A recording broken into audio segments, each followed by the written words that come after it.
నమస్కారం, నా పేరు దివ్య. వార్తల్లో ముందుగా ముఖ్యాంశాలు. ఇబ్రహీంపట్నం జలహారతి కార్యక్రమంలో పాల్గొన్న ముఖ్యమంత్రి చంద్రబాబు నాయుడు రాష్ట్రంలో ప్రాధాన్యతా క్రమంలో 36 ప్రాజెక్టులు 3 సంవత్సరాల్లో పూర్తి చేస్తామని వెల్లడి.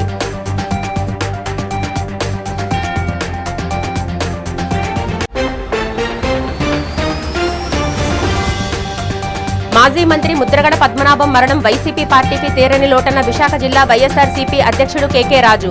రైతులు, కార్మికులు, వెనుకబడిన వర్గాల హక్కులకు ముద్రగడ చేసిన కృషి మరువలేదని స్పష్టం.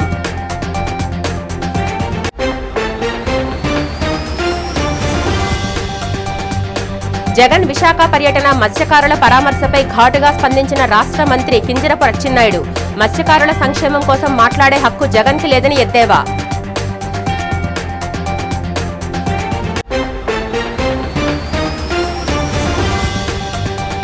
మంత్రి అచ్చెన్నాయుడు జగన్పై చేసిన ఆరోపణలపై మండిపడ్డ వైసీపీ విశాఖ అధికార ప్రతినిధి ఆల్ఫా కృష్ణ. ప్రజలకు సంక్షేమ పాలన అందించలేక దారి మళ్లించే ప్రయత్నంగా విమర్శ. రాష్ట్రంలో ప్రాధాన్యతా క్రమంలో గుర్తించిన 36 ప్రాజెక్టులను వచ్చే 3 ఏళ్లలో 35,000 కోట్ల రూపాయల ఖర్చుతో పూర్తి చేస్తామని ముఖ్యమంత్రి నారా చంద్రబాబు నాయుడు స్పష్టం చేశారు. ఇబ్రహీంపట్నం బహిరంగ సభలో మాట్లాడిన ఆయన ఇప్పటికే తుంగభద్ర ప్రాజెక్టుకు కొత్త గేట్లు ఏర్పాటు చేశామని, కాటన్ బ్యారేజీ కొత్త గేట్ల పనులను వచ్చే ఏడాది కల్లా పూర్తి చేస్తామన్నారు. ఈ నెలలో గుంటూరు ఛానల్ ఆధునీకరణకు శంకుస్థాపన చేసి 2 ఏళ్లలో ముగిస్తామని చెప్పారు. పోలవరం ఎడవ కాలువ పనులు పూర్తి కావడంతో ఆగస్టు 14న అనకాపల్లి వద్ద గోదావరి జలాలకు అఖండ హారతితో స్వాగతం పలుకుతామని వెల్లడించారు. రాష్ట్ర భవిష్యత్తుకు విరోధంగా పనిచేసే వారి పట్ల ప్రజలంతా చైతన్యవంతులై ఉండాలని పిలుపునిచ్చారు. కృష్ణా గోదావరి లేకపోతే గోదావరి కావేరి కలపాలని, అదే నేను వాజ్పేయి గారు ప్రధానమంత్రిగా ఉన్నప్పుడు ఒక ప్రపోజల్ పెట్టాను. మనం రోడ్లు బాగా వేస్తున్నాం, ఎయిర్పోర్ట్లు బాగా కడుతున్నాం, టెక్నాలజీలో ముందుకు పోతున్నాం. అయితే ఈరోజు నదుల అనుసంధానంగా చేయగలిగితే భారతదేశానికి బ్రహ్మాండంగా అవకాశాలు ఉంటాయి. ఏ దేశం కూడా మనతో పోటీ పడలేదని ఆయనకి చెప్పి గంగా కావేరి అనుసంధానానికి ఒక టాస్క్ ఫోర్స్ కూడా వేశాం. మేము 2004లో ఓడిపోవడం, ఆ తర్వాత వచ్చిన కాంగ్రెస్ పార్టీ ఈ ప్రపోజల్ని ఆటకెక్కించే పరిస్థితికి వచ్చారు. మళ్ళీ 2014 నాకు చాలా ఇబ్బందులు ఉన్నాయి. ఆర్థికంగా వెసులుబాటు లేదు, నాకు ఆఫీసు కూడా లేదు. ఎస్సీ ఆఫీసు విజయవాడలో నా క్యాంప్ ఆఫీసు, బస్సే నా బస, అందులోనే పడుకునేవాడిని. అక్కడి నుంచి పనిచేశాం. కానీ పట్టుదలతో ఈ కృష్ణా డెల్టాకు న్యాయం జరగాలనే ఉద్దేశంతో సంవత్సరంలో పట్టిసీమ పూర్తి చేసి నీళ్లు తీసుకొచ్చి కృష్ణా డెల్టాను కాపాడిన ఘనత ఆ రోజు తెలుగుదేశం పార్టీ ఎన్డీఏ ప్రభుత్వం. వైసీపీ హయాంలో గల్లంతైన మత్స్యకారులకు నష్టపరిహారం ఇవ్వకపోతే తాము అధికారంలోకి వచ్చాక 3 కోట్ల రూపాయల పరిహారం ఇచ్చామని టీడీపీ రాష్ట్ర అధ్యక్షులు పల్లా శ్రీనివాసరావు తెలిపారు. నగరంలో టీడీపీ కార్యాలయంలో జరిగిన మీడియా సమావేశంలో ఆయన మాట్లాడారు. మృతి చెందిన మత్స్యకారుల కుటుంబాలకు 72 గంటల్లో పరిహారం అందజేశామని చెప్పారు. ప్రాణాలతో బయటపడ్డ డ్రైవర్కు బోటును కూడా ఇవ్వనున్నట్లు తెలిపారు.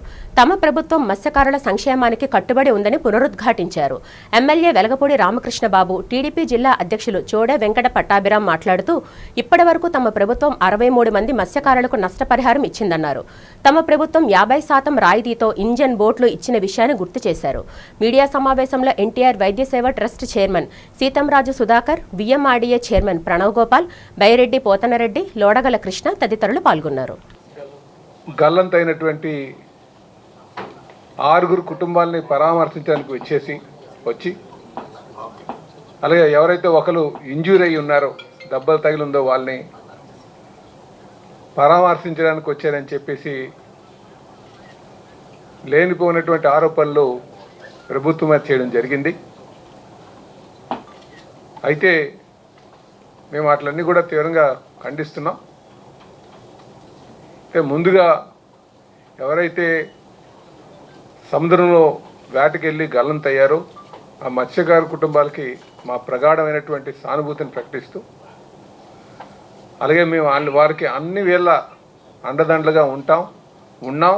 అని ఈ సందర్భంగా తెలియజేస్తూ, మన రాష్ట్ర చరిత్రలోనే చనిపోయిన 72 గంటల్లో ఆ బాధిత కుటుంబాలకి 10 లక్షల కాంపెన్సేషన్ ఇచ్చినటువంటి దాఖలాలు గతంలో లేదు. మొట్టమొదటిసారి జరిగినటువంటి విషయాన్ని మనందరూ కూడా తెలుసుకోవాలి. బాడీ ట్రేస్ అవుట్ అవ్వాలి, లేకపోతే ఎన్నో ఈ ప్రొసీజర్ డిలేస్ ఉండేవి. అలాంటిది కాకుండా బాధిత కుటుంబం పక్షాన ఉండాలని ఒక ఆలోచనతో గౌరవ ముఖ్యమంత్రి గారు శ్రీ నారా చంద్రబాబు నాయుడు గారు ఆదేశాలు ఇవ్వడం, సంబంధిత మంత్రులు అందరూ అక్కడికి వెళ్ళడం, వాళ్ళతో మాట్లాడడం, శాసనసభ్యులు వెళ్ళడం, వాళ్ళతో మాట్లాడడం, వెంటనే 72 గంటల్లోనే 10 లక్షలు చెప్పినా కాంపెన్సేషన్ ఇచ్చాం.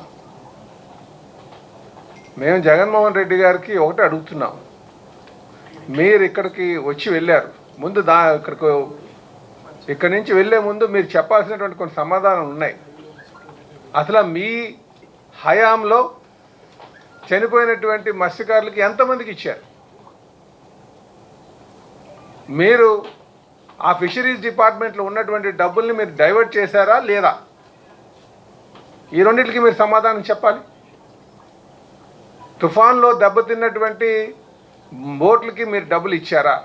వీటికి సమాధానం చెప్పండి. కూటమి ప్రభుత్వం అధికారంకి వచ్చిన తర్వాత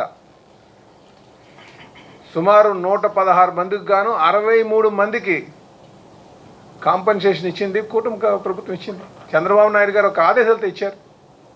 సుమారు 3,15,00,000 రూపాయలు చనిపోయినటువంటి కుటుంబాలకి ప్రభుత్వం తరఫున 5 లక్షలు చొప్పున ఇచ్చాం. తర్వాత అమౌంట్ ఇంకా ఇన్సూరెన్స్ అమౌంట్ వెళ్ళింది.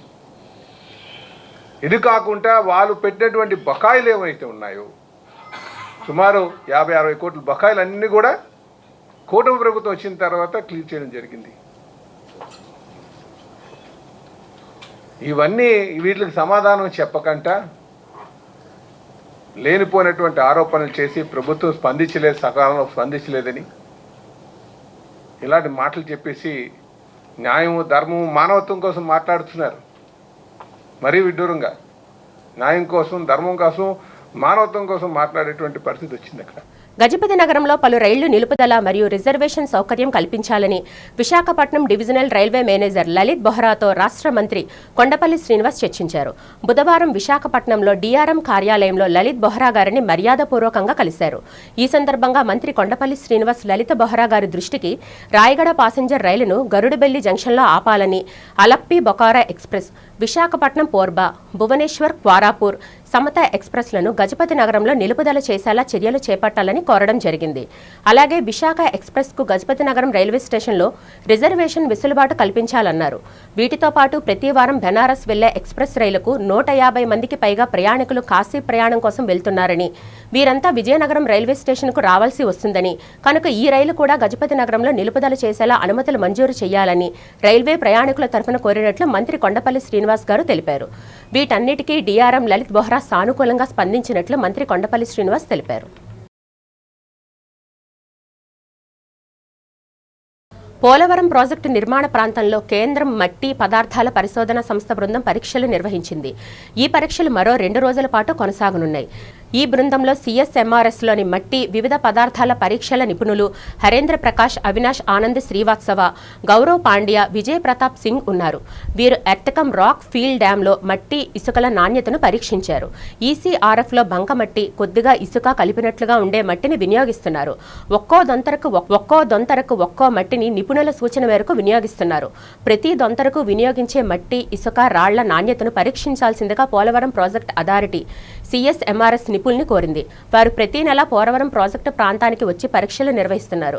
ఈ పరీక్షల్లో భాగంగా 2 రకాల మట్టి, ఇసుక నాణ్యతని నిపుణులను పరీక్షించారు. ఈ పరీక్షల్లో అవి నాణ్యతగా ఉన్నాయని తేలింది. బుధ, గురువారాల్లో ఇదే తరహా పరీక్షలను ఈ బృందం నిర్వహించనుంది.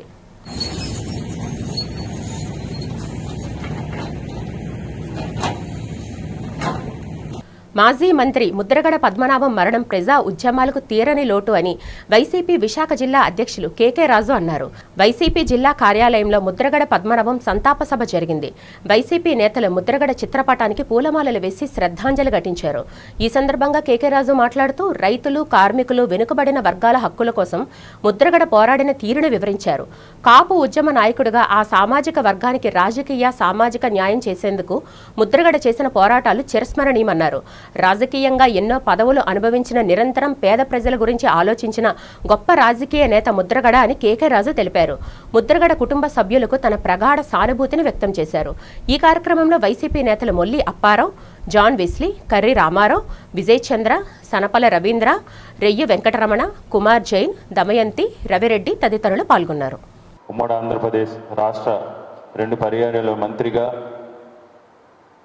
ఒక ఉద్యమకారుడిగా ఎవరికి ఎలాంటి కష్టం వచ్చినా, అది రైతు కావచ్చు, కార్మికుడు కావచ్చు, సామాజిక వర్గానికి సంబంధించి కావచ్చు, ఎలాంటి కష్టం వచ్చినా సరే రెండో ఆలోచన అనేది లేకుండా ఎన్నో పోరాటాలు చేసి ఒక పోరాట యోధుడిగా, ఒక కాపు ఉద్యమ నేతగా ఆ సామాజిక వర్గానికి సంబంధించి రాజకీయంగా, సామాజికంగా జరుగుతున్న అన్యాయాలపై పోరాడి ఎందరికో స్ఫూర్తిగా తెలిసిన మహనీయులు ముద్రగడ పద్మనాభం గారు. ఈరోజు ఆయన లేకపోవటం ముఖ్యంగా వైఎస్ఆర్ కాంగ్రెస్ పార్టీ కూడా తీరని లోటు, ఈ సమాజానికే కాదు. ఎందుకంటే ఆయన జీవితం మొత్తం త్యాగం. ఆయన తండ్రి గారి దగ్గర నుంచి, ఆయన తండ్రి గారు కూడా 2 సార్లు ఇండిపెండెంట్గా శాసనసభ్యులుగా చేసిన చరిత్ర కలిగిన కుటుంబం నుంచి ఆయన తండ్రి గారు అకాల మరణం చెందిన తర్వాత ఆ రోజు ముద్రగడ పద్మనాభం గారు 25 సంవత్సరాల వయసులో రాజకీయాల్లోకి వచ్చి శాసనసభ్యులుగా 4 సార్లు శాసనసభ్యులుగా, 2 సార్లు మంత్రిగా, 1 సార్లు పార్లమెంటు సభ్యులుగా ఆస్తిని అంతా కూడా వందలాది ఎకరాల భూముల్ని సమాజం కోసం, ప్రజల కోసం, పోరాటాల కోసం త్యాగం చేసిన మహనీయ వ్యక్తి. ఎవరు ఆయన ఇంటికి ఒక చిన్న వ్యక్తిలా, చిన్నవాడా, పెద్దవాడా, పెద్ద నాయకుడా, చిన్న నాయకుడా కాదు. ఆయన కాంపౌండ్లో అడుగు పెడితే మళ్ళీ కూర్చోబెట్టి భోజనం పెడితేనే కానీ ఆయన పంపించేవారు కాదు. అంటే అరుదుగా ఉంటారు ఇలాంటి వ్యక్తిత్వం ఉన్నవాళ్ళు. అబద్ధాలు, అసత్య ప్రచారంతో రాజకీయాలు చేసే పార్టీ వైసీపీ అని, అలాంటి పార్టీ అధ్యక్షుడు జగన్ రెడ్డికి మత్స్యకారుల సంక్షేమంపై మాట్లాడే నైతిక హక్కు లేదని రాష్ట్ర వ్యవసాయ, మత్స్యశాఖల మంత్రి కింజరపు అచ్చెన్నాయుడు అన్నారు. ఈ సందర్భంగా సచివాలయంలో నిర్వహించిన మీడియా సమావేశంలో ఆయన మాట్లాడుతూ, విశాఖ పర్యటనను జగన్ రెడ్డి ప్రజా సమస్యల పరిష్కారం కోసం కాకుండా రాజకీయ ప్రయోజనాల కోసం వినియోగించుకుంటున్నారని విమర్శించారు. బాధ్యతాయుతంగా వ్యవహరించాల్సిన జగన్ రెడ్డి మరోసారి నిరాశపరిచారని పేర్కొన్నారు. విశాఖ సముద్రంలో ప్రకృతి వైపరీత్యం కారణంగా 6 మత్స్యకారులు గల్లంతైన ఘటన బాధాకరమని మంత్రి తెలిపారు. అయితే సమాచారం అందిన వెంటనే ప్రభుత్వం యంత్రాంగాన్ని అప్రమత్తం చేసి సహాయక చర్యలు ప్రారంభించిందన్నారు. అన్ని విభాగాలు సమన్వయంతో పనిచేశాయని వివరించారు. మాజీ మంత్రి సిదిరి అప్పలరాజు కుమారుడి బైక్ ఢీకొని గొర్రెల కాపరి ధాన్య మృతి చెందిన ఘటనలో బాధిత కుటుంబాన్ని పరామర్శించకుండా జగన్ రాజకీయ విమర్శలకే పరిమితమయ్యారని అన్నారు. విశాఖ తీరంలో ప్రమాదం జరిగిన ప్రదేశంలో 10 నాటికల్ మైల్స్ దూరంలో ఉండగా దానిని 10 కిలోమీటర్ల లోపే జరిగిందని జగన్ రెడ్డి చెప్పడం ఆయనకు ప్రాథమిక అవగాహన కూడా లేదనే విషయాన్ని బయటపెడుతుందన్నారు. గొర్రెల కాపరి దుబ్బ దానయ్యను మోటార్ సైకిల్తో గుద్ది సకాలంలో వైద్యం అందించలేకపోవటం వల్ల చనిపోయిన విషయం రాష్ట్రంలో ఈ మధ్యకాలంలో చర్చనీయాంశమైంది. ఒక బాధ్యత కలిగినటువంటి పార్టీ అధ్యక్షుడిగా నీ పార్టీ మాజీ మంత్రి కుటుంబ సభ్యుడు కుమారుడు వల్ల ప్రాణం పోయిందని తెలిసి పలకరింపుకెళ్తావని చెప్పి అనుకున్నాను. కానీ నీ జీవితం, నీ గొడ్డల పార్టీ జీవితం అబద్ధాల పునాదుల మీద పుట్టినటువంటి పరిస్థితి మనందరికీ కూడా తెలుసు. ప్రకృతి వైపరీత్యం వల్ల విశాఖపట్నంలో 7 మత్స్యకారులు గల్లంతయ్యారు.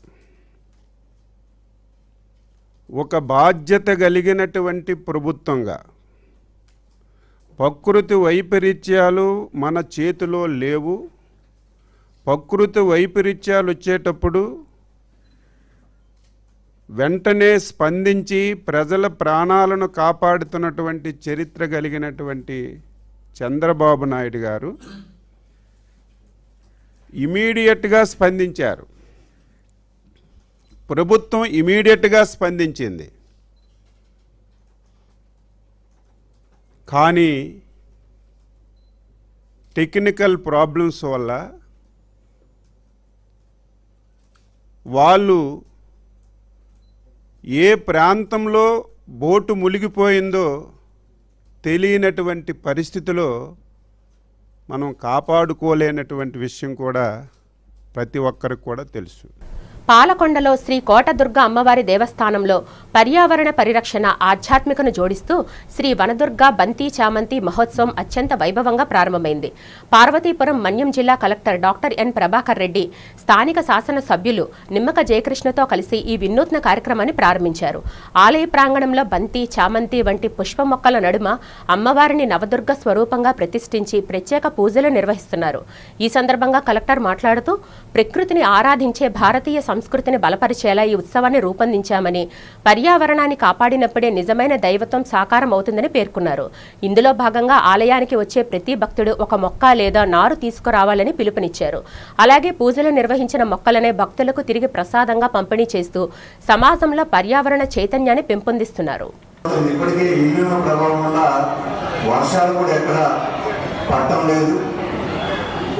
కాబట్టి ప్రజలు కూడా ఇది సామాజిక బాధ్యతగా మీ గ్రామీణ ప్రాంతాల్లో రోడ్డు వెంట మొక్కలు నాటుకోవడం కానీ, అలాగే చాలా అందంగా తయారు చేసుకోవడానికి ఇటువంటి బంతి పూలు కానీ, అలాగే చామంతి కానీ, అలాగే వింటర్ సీజన్ వస్తుంది. దీన్ని ఒక జిల్లాలో ఒక పెద్ద కార్యక్రమంగా, అంటే ఇవి నాటుకోవడం వల్ల అందంగా ఉంటుంది గ్రామీణ ప్రాంతాలు. రెండవది ఆరోగ్యం కూడా బాగుంటుంది. నాయకుడి యొక్క మొదటి లక్షణం ముందర నిలబడి ముందుగా అనౌన్స్ చేయడం అనేది, వారికి ధన్యవాదాలు తెలియజేస్తూ ఉన్నాను. నీకు తోచినట్టుగా ఒక 1000 మొక్కలు కావచ్చు, 10,000 మొక్కలు కావచ్చు, 1,00,000 మొక్కలు కావచ్చు, అమ్మవారికి మొక్కుకొని మనం ఈ విధానం అమ్మవారికి ప్రసాదంగా పెట్టగలిగితే అది నీ ఆలోచన జిల్లా మొత్తం కూడా కనిపిస్తుంది. జిల్లాలో ఎక్కడా ఎరువుల కొరత లేకుండా రైతుల అవసరాల మేరకు పూర్తి స్థాయిలో నిల్వలు సిద్ధంగా ఉంచామని జిల్లా కలెక్టర్ స్వప్నిల్ దినకర్ పున్కర్ స్పష్టం చేశారు. కలెక్టరేట్ సమావేశ మందిరంలో జాయింట్ కలెక్టర్ ఫర్మాన్ అహ్మద్ ఖాన్తో కలిసి వ్యవసాయ అనుబంధ శాఖల అధికారులు, సిబ్బందితో ఖరీఫ్ సీజన్ ఎరువుల సరఫరాపై నిర్వహించిన సమీక్షా సమావేశంలో ఆయన మాట్లాడారు. ఆయా మండల కేంద్రాల నుంచి ఎంపీడీఓలు, ఎంఏఓలు, తహసీల్దార్లు హాజరయ్యారు. కేంద్ర ప్రభుత్వ మార్గదర్శకాలకు అనుగుణంగా ప్రస్తుత ఖరీఫ్ 2026 సీజన్లో సబ్సిడీ యూరియా, డీఏపీ ఎరువులను ఏపీఏఎంఎస్ మొబైల్ యాప్ ద్వారా డిజిటల్ పద్ధతిలో అత్యంత పారదర్శకంగా పంపిణీ చేస్తున్నట్లు తెలిపారు. ఈ సరికొత్త సాంకేతిక విధానంపై బుధవారం జిల్లా వ్యాప్తంగా సాగుదారులు, కౌలు రైతులకు ప్రత్యేక అవగాహన సదస్సులు నిర్వహించి సమగ్ర అవగాహన కల్పించాలని వ్యవసాయ సిబ్బందిని ఆదేశించారు.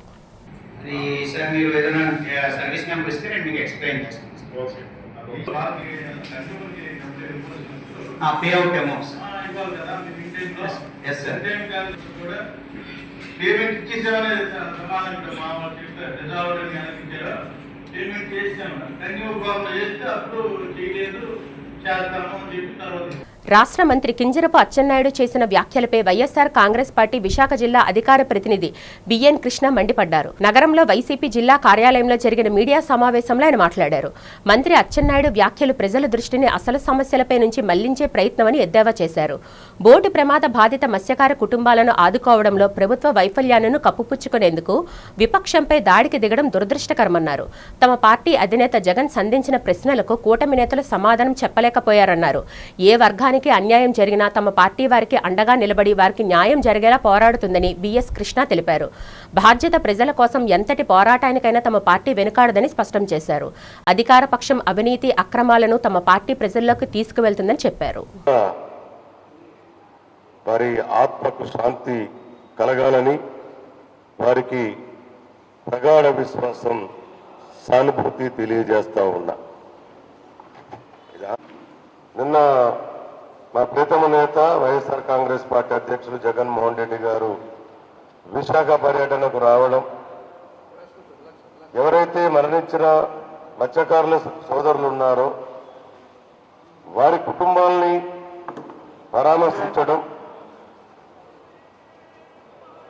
పరామర్శించడమే కాకుండా జరిగినటువంటి విషయం ప్రజలకు, మీడియాకు, అందరికి కూడా వాస్తవాలు మా జగన్మోహన్ రెడ్డి గారు, మా అన్న, మా పార్టీ అధ్యక్షులు మాట్లాడారనే విషయం మీకు తెలుసు. దీని మీద గౌరవ మంత్రివర్యులు అచ్చెన్నాయుడు గారు స్పందిస్తూ వారు కొన్ని వ్యాఖ్యానాలు చేశారు. సరే, మంత్రిగా వారు మాట్లాడితే తప్పేం లేదు, కానీ వారు మాట్లాడిన దాంట్లో ఏ ఒక్కటి కూడా నిజం కాదు అని ఈ వేదిక మీద నుండి నేను తెలియజేస్తున్నా వైఎస్ఆర్ కాంగ్రెస్ పార్టీ తరఫున. ర్యాబీస్ అనేది ర్యాబీస్ వైరస్ అని, ఇది జంతువుల నుంచి మనుషులకు సంక్రమించే వ్యాధి అని Medicover senior consultant doctor Anitha Tripathi తెలిపారు. ఆసుపత్రిలో జరిగిన మీడియా సమావేశంలో ఆమె మాట్లాడుతూ ర్యాబీస్ వైరస్ నాడీ వ్యవస్థను ప్రభావితం చేస్తుందన్నారు. కుక్కలు కరవడం లేదా నాకడం వల్ల ర్యాబీస్ వ్యాధి సంక్రమిస్తుందని తెలిపారు.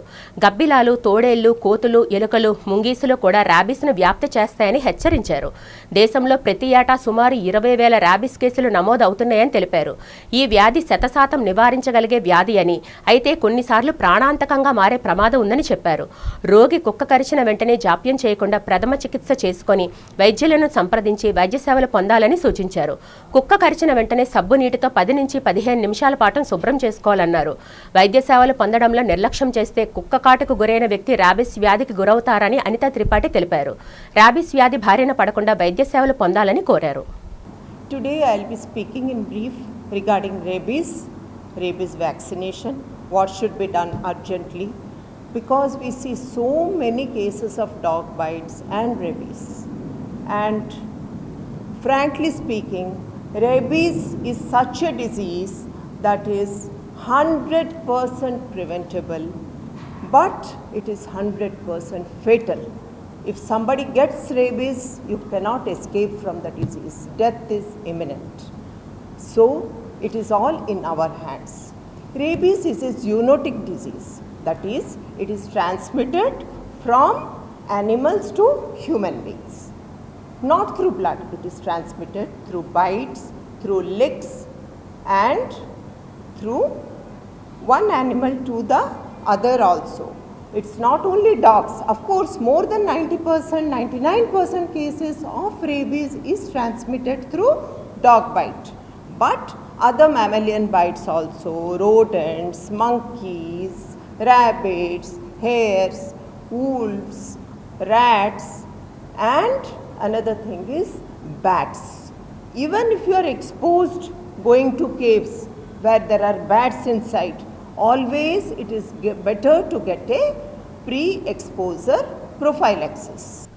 బాధితురాలైన డాక్టర్ గాయత్రికి పోలీసులు న్యాయం చేయకపోవడంపై ప్రగతిశీల మహిళా సంఘం నాయకురాలు ఎం లక్ష్మి మండిపడ్డారు. నగరంలో పౌర గ్రంథాలయంలో బాధితురాలు డాక్టర్ గాయత్రితో కలిసి మీడియా సమావేశం నిర్వహించారు. డాక్టర్ గాయత్రిపై ఆమె భర్త వెంకట సిద్ధార్థ రాష్ట్ర నీటిపారుదల శాఖలో చీఫ్ ఇంజనీర్గా పనిచేస్తున్న గాయత్రి వేధింపుల దాడులకు పాల్పడ్డారని ఆరోపించారు. ఈ విషయమై 3 టౌన్ పోలీసులకు ఫిర్యాదు చేసినా ఎంతవరకు కేసు నమోదు చేయకుండా జాప్యం చేయడం ఏమిటని ప్రశ్నించారు. అనేక మార్లు బాధితురాలను కౌన్సిలింగ్ పేరుతో స్టేషన్ స్టేషన్ పిలిపించారా తప్ప ఎంతవరకు న్యాయం జరగలేదన్నారు. బాధితురాలు గాయత్రి తన 2 బిడ్డలతో అన్నా తల్లి ఉంటున్న ఇంట్లో ఉంటున్నారని చెప్పారు. 3 టౌన్ సీఐ మీ భర్త పిల్లలను చూసేందుకు అవకాశం ఇవ్వాలని గాయత్రిని కోరారని చెప్పారు. గాయత్రి భర్త సిద్ధార్థ పలుమార్లు పిల్లలను చూసి వెళ్లగా ఇటీవల ఒక అమ్మాయిని బలవంతంగా తన వెంట తీసుకువెళ్లిపోయాడని చెప్పారు. తల్లి సంరక్షణలో ఉన్న బిడ్డలను సిద్ధార్థ ఎలా తీసుకువెళ్లాడని ప్రశ్నించారు. ఇప్పటికైనా పోలీసులు ఎఫ్ఐఆర్ నమోదు చేసి బాధితురాలకు న్యాయం చేసి నిందితుల్ని కఠినంగా శిక్షించాలని లక్ష్మి డిమాండ్ చేశారు. ఈరోజు డాక్టర్ గాయత్రి గారి విషయంలో ప్రెస్ మీట్ ఏర్పాటు చేయడం జరిగింది. డాక్టర్ గాయత్రి తనకు సంబంధించిన ట్విన్ బేబీస్ ఉన్నారు. తనకి 2 సంవత్సరాల లోపు బిడ్డలు. దీని పేరు పెద్ద పాప, ఈ పాప రెండో పాప ఉంది. పెద్ద పాప పేరు దుసిక, ఈ చిన్న పాప సంస్కృతిక. ఈ 2 పిల్లలకు సంబంధించిన 2 సంవత్సరాల లోపు పిల్లలే. ఈమె భర్త వెంకట్ సిద్ధార్థతో ఆమెకి ఇబ్బందులు ఉన్నాయి. వీళ్ళ అత్త పేరు కూడా గాయత్రినే. ఆవిడ ఈరోజు చీఫ్ ఇంజనీరింగ్గా, ఆవిడ ఇరిగేషన్ డిపార్ట్మెంట్ చీఫ్ ఇంజనీర్గా సెక్రటేరియట్లో పనిచేస్తున్నారు. అయితే ఈమె భర్తకు సంబంధించిన దాంట్లో ఈమె పేరు మీద కొంత ఎక్కువ లోన్లు తీసుకోవడము, అదేవిధంగా ఈమెను ఇబ్బంది పెట్టడంతో ఈమె వాళ్ళ భర్త మీద అత్త గాయపరిచినందుకు ఈమె పోలీస్ స్టేషన్లో ఫిర్యాదు చేసింది. ఒక 1 నెల రోజుల క్రితము 3 టౌన్ పోలీస్ స్టేషన్లో ఫిర్యాదు చేసింది. 3 టౌన్ పోలీస్ స్టేషన్లో ఫిర్యాదు చేసిన తర్వాత సిపి గారి దగ్గర కూడా వెళ్ళడం జరిగింది. అయితే కౌన్సిలింగ్ చేస్తామనే పేరు మీద దాదాపు 1 నెల రోజుల పాటు రోజు ఈ అమ్మాయిని బాధితురాలని ఒక నేరస్తురాల్లా తిప్పారు తప్ప, వాళ్ళు వీలైనప్పుడు వాళ్ళకి ఆ సౌకర్యంగా ఉన్నప్పుడు ఏదో ఒకసారి వచ్చి వెళ్ళిపోవడం తప్ప ఇంతవరకు ఎఫ్ఐఆర్ నమోదు చేయలేదు. విద్యుత్ సంస్థల్లో పనిచేస్తున్న ఉద్యోగుల కాంట్రాక్ట్ కార్మికుల సమస్యలను ఈపీడీసీఎల్ యాజమాన్యం పరిష్కరించాలని United electricity contract workers union గౌరవ అధ్యక్షులు ఆర్కేఎస్వి కుమార్ డిమాండ్ చేశారు. యూనియన్ ఆధ్వర్యంలో ఉద్యోగుల కాంట్రాక్ట్ కార్మికులు ఈపీడీసీఎల్ సీఎండీ కార్యాలయం ఎదుట ఆందోళన నిర్వహించి నిరసన తెలిపారు. ఆందోళనకారులు తమ సమస్యలు పరిష్కరించాలంటూ నినాదాలు చేశారు. ఈ సందర్భంగా కుమార్ మాట్లాడుతూ పే రివిజన్ కమిటీని తక్షణమే వేయాలని డిమాండ్ చేశారు. కాంట్రాక్ట్ అవుట్సోర్సింగ్ కార్మికులందరి సర్వీసులను క్రమబద్ధీకరించాలన్నారు. సమాన పనికి సమాన వేతనం అమలు చేయాలన్నారు. పీఆర్సీలో నాన్ రెగ్యులర్ ఉద్యోగులకు కనీస వేతనంగా 48,000 చెల్లించాలని డిమాండ్ చేశారు. డిఏలను ఎరియర్స్లను ఒకే విడతలో చెల్లించాలని, ఉద్యోగుల పదోన్నతులకు చర్యలు చేపట్టాలని యాజమాన్యాన్ని కోరారు. విద్యుత్ సంస్థలో పనిచేస్తున్న ఉద్యోగుల సమస్యలను ప్రభుత్వం పరిష్కరించకుంటే రాబోయే రోజుల్లో ఆందోళన కార్యక్రమాలు తీవ్రతరం చేస్తామని హెచ్చరించారు. ఈ కార్యక్రమంలో యూనియన్ నేతలు సత్యనారాయణ, శ్రీనివాస్, చంద్రశేఖర్, రాజశేఖర్, షరీఫ్, అవతారం తదితరులు పాల్గొన్నారు. ప్రభుత్వ తప్పిదాలను ప్రశ్నించి విమర్శించే అక్రమ కేసులు బనాయించి వేధించడంపై విశాఖ జిల్లా వైసీపీ వాలంటరీ విభాగం అధ్యక్షులు పీలా ప్రేమ్ కిరణ్ ఆగ్రహం వ్యక్తం చేశారు. మద్దిలపాలెంలో వైసీపీ జిల్లా కార్యాలయంలో జరిగిన మీడియా సమావేశంలో ఆయన మాట్లాడారు. తమ పార్టీ వాలంటరీ విభాగపు రాష్ట్ర అధ్యక్షులు నాగార్జున యాదవ్పై అక్రమ కేసులు బనాయించి అరెస్టు చేయడాన్ని ఖండించారు. రాష్ట్రంలో ప్రజాస్వామ్య పాలన కొనసాగుతుందా లేక రాజకీయ కక్ష సాధింపు పరిపాలన సాగుతుందా అని ప్రశ్నించారు. ఒక టీవీ డిబేట్లో నాగార్జున ప్రభుత్వాన్ని విమర్శించడమా ఆయన చేసిన పెద్ద తప్పు అని అన్నారు. నాగార్జున వ్యాఖ్యలను సమర్థించడం లేదని, అయితే అరెస్టు చేసే విధానం బాగోలేదన్నారు. ప్రజాస్వామ్య వ్యవస్థలో భావ వ్యక్తీకరణ స్వేచ్ఛ ఉందన్న విషయాన్ని ప్రభుత్వం మారకూడదని ప్రేమ్ కిరణ్ అన్నారు. రాష్ట్ర ప్రభుత్వం నియంత్రత్వ పోకడలను వీడనాడాలని డిమాండ్ చేశారు. లేకపోతే ప్రజలతో కలిసి రాష్ట్ర వ్యాప్తంగా ఉద్యమాలు చేపడతామని ప్రభుత్వాన్ని హెచ్చరించారు. మీడియా సమావేశంలో ఎం సునీల్, పి శ్రీనివాసరెడ్డి, పేర్ల రాము పాల్గొన్నారు. ఇది చూశాక మా అందరికీ ఒక చిన్న డౌట్ ఏదో వస్తుంది. అసలు మన రాష్ట్రంలో ప్రజాస్వామ్యం అనేది ఉన్నదా, లేదా రాజకీయ కక్ష సాధింపు చర్యల్లో భాగంగా ఈ అరెస్టుల పర్వం అంతా కూడా, లేదంటే ఈ పరిపాలన అంతా కూడా కొనసాగుతుందా అనే డౌట్ అయితే మా అందరికీ కూడా వస్తుంది. అసలు ప్రశ్నిస్తే కేసులా, విమర్శిస్తే అరెస్టులా, ఇదే నా పరిపాలన? అసలు నాగార్జున యాదవ్ గారిని అరెస్ట్ చేసే అంత పెద్ద తప్ప ఆయన ఏం చేశారు? ఒక టీవీ డిబేట్లో కూర్చొని విమర్శించడం తప్ప. సరే, ఆయన మాటల్ని మేమైతే వెనకేసి రావట్లేదు, కానీ దానికి ఆ విమర్శించిన దానికి అరెస్ట్ చేయడం అనేది మాత్రం తప్పని చెప్పి మేము ఈ అరెస్ట్ని తీవ్రంగా ఖండిస్తూ ఉన్నాం.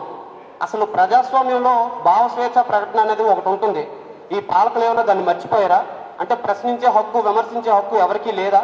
ప్రశ్నిస్తే అరెస్టులు చేసేస్తారా? మీరందరూ కూడా ఈ అరెస్టుల మీద పెట్టే శ్రద్ధలో సగంలో సగం ఈ పరిపాలన మీద పెట్టుంటే ఈ 2 రాష్ట్రాలు కూడా బాగుపడేవేమో. అసలు రాష్ట్రంలో ఎన్నో ప్రజా సమస్యలు పక్కన పెట్టి ఇలా అక్రమ అరెస్టుల మీద, దీని మీదే అక్రమ అరెస్టులు చేస్తూ ఇదే ప్రధానంగా అని భావిస్తున్నారా ఈ పాలకులందరూ కూడా? ఎప్పుడో 2 ఏళ్ల క్రితం మాట్లాడిన మాటలు, ఇప్పుడు నిన్న మొన్న మాట్లాడిన మాటలు కాదవి. ప్రజలందరూ కూడా గమనిస్తూనే ఉన్నారు. వార్తలు ముగించే ముందు ముఖ్యాంశాలు మరొకసారి చూద్దాం. ఇబ్రహీంపట్నం జలహారతి కార్యక్రమంలో పాల్గొన్న ముఖ్యమంత్రి చంద్రబాబు నాయుడు రాష్ట్రంలో ప్రాధాన్యతా క్రమంలో 36 ప్రాజెక్టులు 3 సంవత్సరాల్లో పూర్తి చేస్తామని వెల్లడి.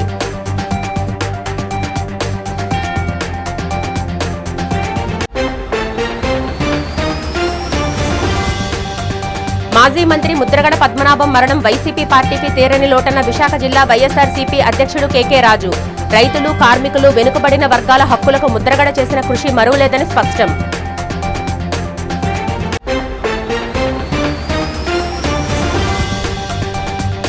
జగన్ విశాఖ పర్యటన మత్స్యకారుల పరామర్శపై ఘాటుగా స్పందించిన రాష్ట్ర మంత్రి కింజరపు అచ్చెన్నాయుడు. మత్స్యకారుల సంక్షేమం కోసం మాట్లాడే హక్కు జగన్కి లేదని ఎద్దేవా.